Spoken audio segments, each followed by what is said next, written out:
Welcome to Nomad Media Automotive Tales, where we tell vehicle stories, a little bit of history, and some unique and personal experiences. Let's get right into it.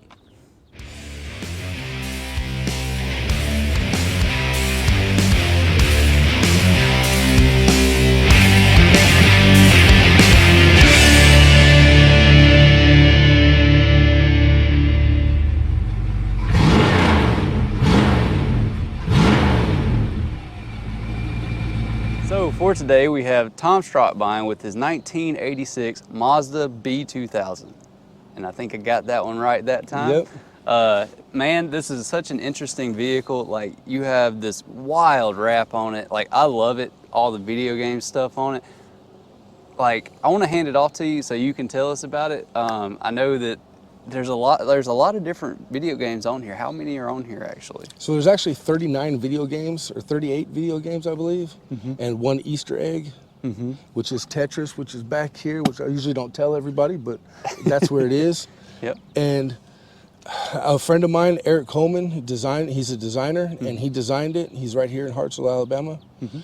He designed it for me. I wanted one design that was different. It was more 90s style, with just lines and graphics on it, and he didn't want to do it because it was too easy. So I said, can we do video games? And he said, yeah. So I gave him a long list, and he pick and choose what he wanted to put on there. So as you walk around the vehicle, there's I think 38 video games all the way around. I've even lost count. Every one of them I've played from my childhood, which you'll see Pitfall on the other side from Atari, the Frogger. What are your favorite games on this truck? I couldn't tell you if I had one. Okay. I love them all. I love every one of them. I mean, Pac-Man definitely. Mario Kart on the tailgate. Pure classics. Yep. Mortal Kombat on the hood. So yeah, there's a lot of me in the vehicle. Yeah. There's one of my designer back there in the back corner that was just like his signature on it. The wrap's about at the end of its time. It's been 3 years. It's time to change it up. I'd like to do another design. It will always stay 90s. Okay. It will always have the 90s vibe, the early 90s vibe. So it will go to probably graphics of just lines, boxes, whatever you want to call it. Yeah. Yeah, neon looking lines. Well, I know as soon as you get that wrap on, you're gonna call me back, right? Let me get a good look at this Always. Thing. There's one graphic that will always stay on the truck. It's one set of lines that comes off the front. I'll grab some pictures of it. It's about here, drops back, and comes up and goes off the back. Now, when I was in high school and I drew mini trucks in school, not doing my schoolwork, I always put that hot pink line on the side of the truck. Can you tell us a little bit about the mini trucks? Because that's something that I hadn't heard as a term until you brought it up, actually. Yeah, in the late 80s, the mini trucks started coming out. When these small trucks were out big, we started lowering them.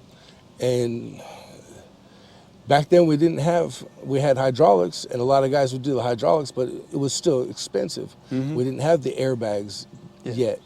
That wasn't until the early 90s that they started doing the airbags. So we just went with what they call now static, where we just lower it. So this is static lowered. This is static lowered. There's no suspension on the truck whatsoever. I'm as low as the truck will go, without a body drop, without anything. This is as low as it will go. And how does it feel riding in the thing? Like a sack of potatoes. But I love it, man. It's a smile on my face with every bump. So every pothole I dodge, everything. And where everybody out there needs to understand is Tom here, he daily drives this truck. This doesn't stay parked or anything. This is a daily drive truck. And, he enjoys the heck out of it, which I'm not sure. I don't think I've ever ridden in a vehicle with statics. It's all the 90s vibe. The original vibe is throughout the entire truck. I didn't modernize anything other than the stereo system. It does have a touch screen. Now, with this truck as well, you just mentioned you didn't modernize it. So you built this truck and everything for everybody out there. Like this is a passion project, right? Yes. When I got the truck, it was It was ready for the scrapyard. It should have been driven straight to the scrapyard. I couldn't go over 25 miles an hour in it. When I bought it, the rubber on the front tires was slapping, so I had to go straight to a tire shop. But I had to have this truck with the extra cab because Okay. I'm a huge guy. Yeah. I got to sit back here. I need the extra cab because that's where I sit. Yeah. But the Mazda's what I wanted.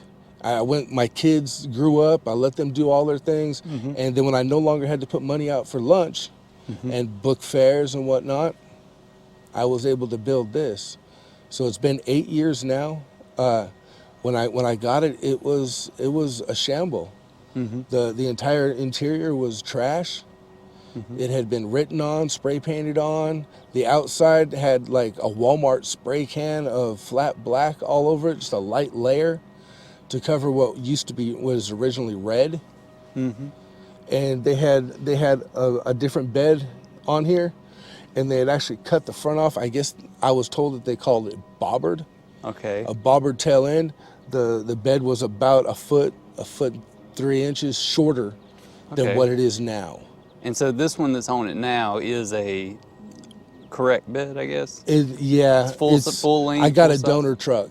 I Yeah. got myself a donor truck that did not have a title, and had a great body to it. So I swapped all the parts that were bad. So it's the bed off of the 93. So it's an 86 truck. So it's still the 86 frame, the 86 cab, the 86 front fenders, and the 86 dashboard. That's all that's original to the truck. Okay, so Everything else is off the 93. So you got the 93 front end, the 90 or bumper, I should say, and grill, the 93 hood, doors, all the glass. It's got solid back glass. It originally came with a slider in there. I didn't like that. I pulled that out. It's the bed off the 93. It's the rear end, the trans, and the motor out of the 93, which was a B2000. okay. So what about that motor there? Is there anything particular about that motor that made you want to go with it? It's got a little more oomph to it, Okay. a slight bit more. I mean, the truck only comes originally with 94 horse. Okay. And it's a low compression motor, so you're not really going to get much more out of it. You know, unless you start adding a turbo and whatnot, it's still not going to do much. Yeah. And you got to get into the motor for that. But I did swap the head from the 2.0 to the 2.2 because the 2.2 comes with a hydraulic lifter, and the ports will clog. It ticks. It sounds like a sewing machine up there.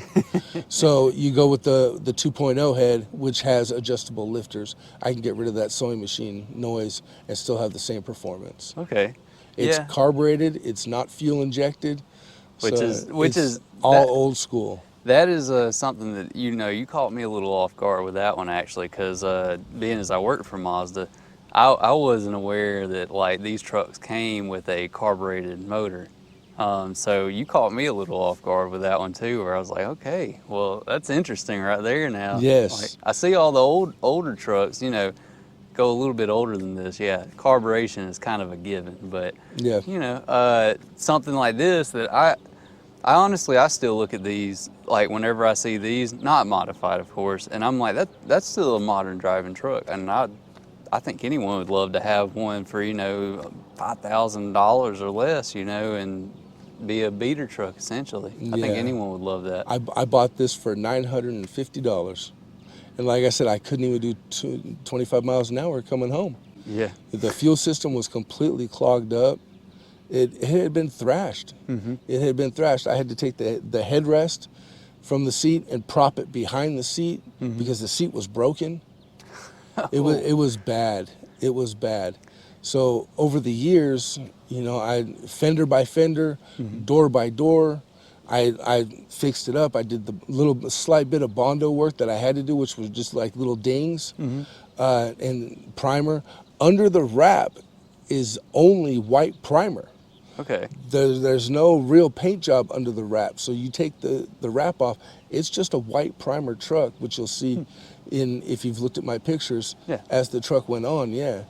And I did all that in my front yard with no garage, so you don't need a garage to work on your vehicles.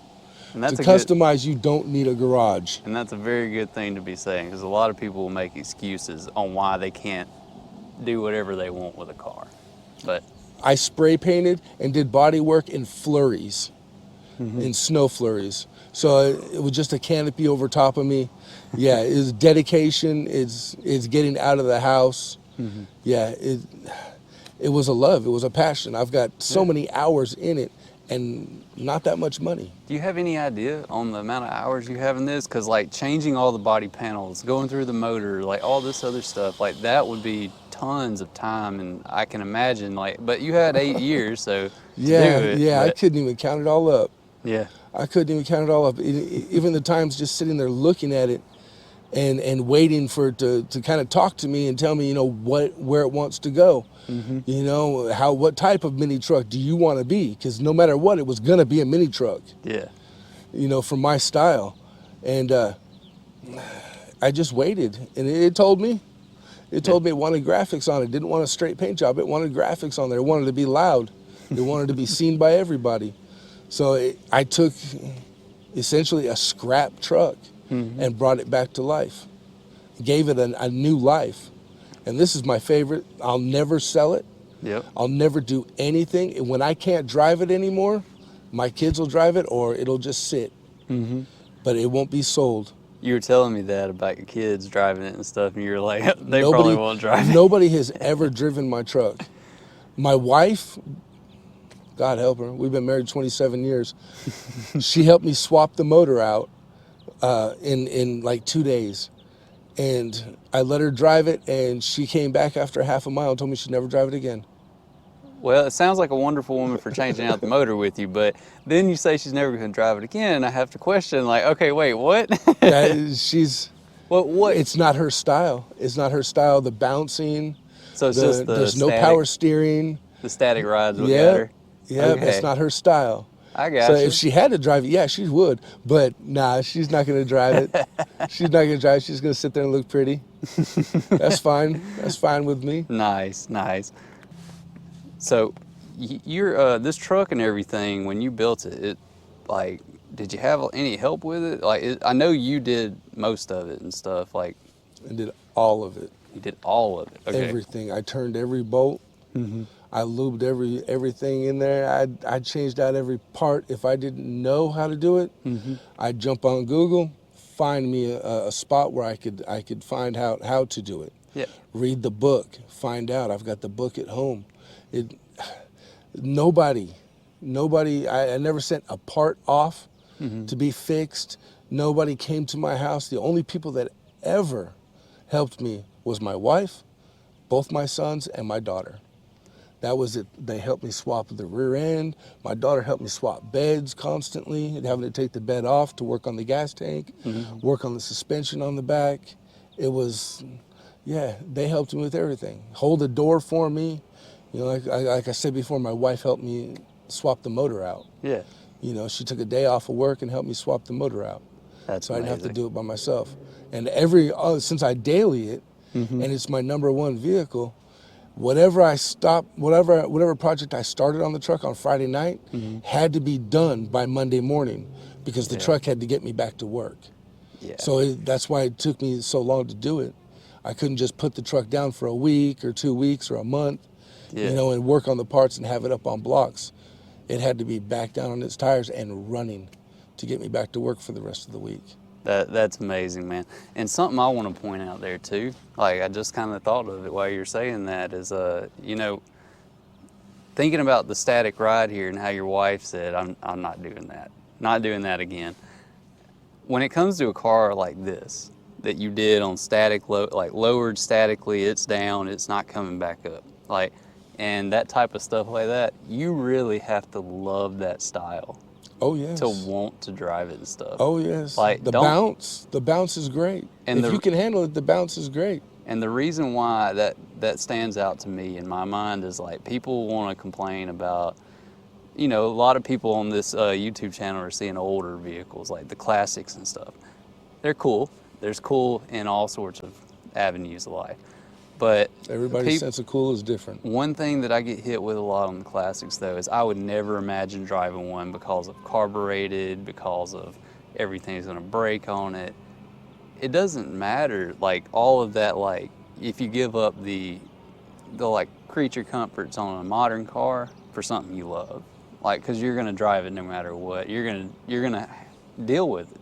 You know, you deal with the lower, Well, I mean, whatever you want to say. when it comes to the carbureted motor, 9 times with this truck right here, 9 times out of 10, if it breaks down, just a handful of tools that I could keep in the glove box will fix it. Yep. You know, a 10, a 12, you know, a Phillips, a flathead, and it's done. Yep. It's been the most reliable vehicle I've ever owned. The thing Never left me on the side of I'm the really road. getting at though is how people don't want to give up their comfort for something that they love. And it's like, give up your comfort a little bit for the things that you really like. Like it'll be worth it. I mean, look at this. If it's your style, yeah, Yeah. if it's your style. I mean, driving down the road, everybody's taking pictures. Everybody's wanting to get a video next to me driving down the road. It's become normal now. When somebody runs close up on the tail end of me, I know they're taking a picture of the back end of Mario Kart. Oh yeah. You know, I know it's cool. You know, there's been times I know Mario Kart's on the back. Don't think I'm not supposed to like fly through traffic every now and again. I gotta be number one.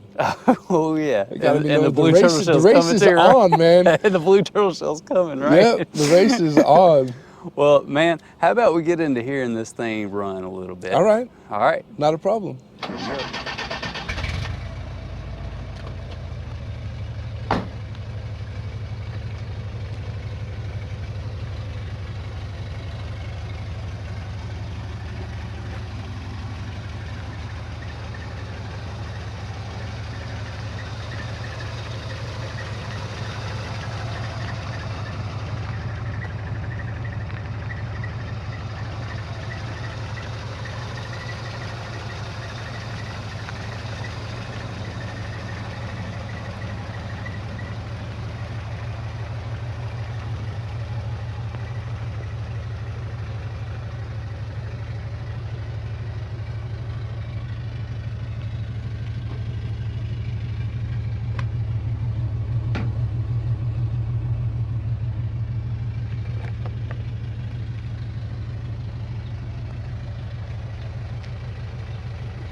So there you have it, this is Tom Strockbine with his 1986 Mazda B2000. Man, this is such a cool truck. Like, I don't know what everybody's styles is out there, but I love your style. Like, this is Thank you. amazing.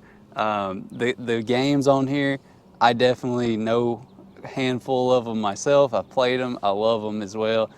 Being the 90s kid, I didn't necessarily have the longest 90s run, but I do remember a good bit of the 90s. And I appreciate you coming out here, even with all the rain and thunder and lightning. If you can see the water on his truck, yeah, we kind of got That's what we do in Alabama. Yeah, we kind of got caught in it a little bit, but I appreciate your time, man. Is there anything you would like to say to anyone that may be watching? Yeah, guys, don't be afraid to do what you want to do. Your sense of cool is you. It's not anybody else's opinion. It's just you. So do you, because I did me, and I want to keep on doing me. And I've done a couple other vehicles that are just me. And a lot of people don't like them, but that's just them. And somebody else's opinion doesn't matter. Thank you. Hey, and with that as well, I'm going to try to get all your other vehicles on here as well, as long as the rain didn't scare you off. Never. And with that, we'll see you in the next one. Peace.